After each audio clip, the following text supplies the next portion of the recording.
এটা একটা শিক্ষা প্রতিষ্ঠান, তবে এটা কোনো কাজী অফিস এটা জানতাম না। আসলে আমি যে কি বলবো নিজে বুঝতেছি না। কুচবি চলতেছে এখন রিসেন্টলি, এটাও চলতেছে যে মানে শাহবাগে সবাই আন্দোলন করতে আসতেছে, কারো বিড়াল মরে গেছে আন্দোলন করতে আসতেছে, কারো কিছু হয়েছে ঢাবিতে আসতেছে। সো কি বলবো আমি নিজে বুঝতেছি না যে গণবিবাহের আয়োজন করছে শিক্ষার্থীরাই, তো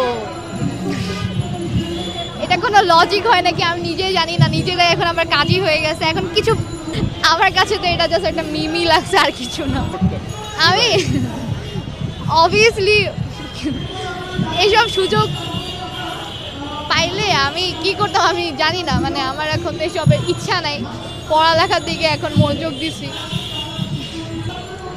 শিক্ষার্থীরাই আমি কনটেক্সটের বাইরে, আমি আসলে এত কিছুর মধ্যে নাই।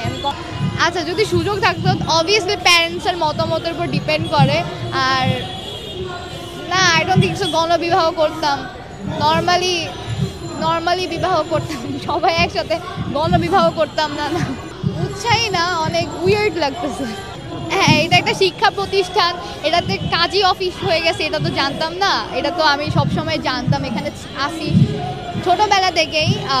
11 বছর ধরে আমি উদয়নেই পড়ছি, এখন আবার কলেজে আছি। সো জানতাম এটা একটা শিক্ষা প্রতিষ্ঠান, তবে এটা কোনো কাজী অফিস এটা জানতাম না।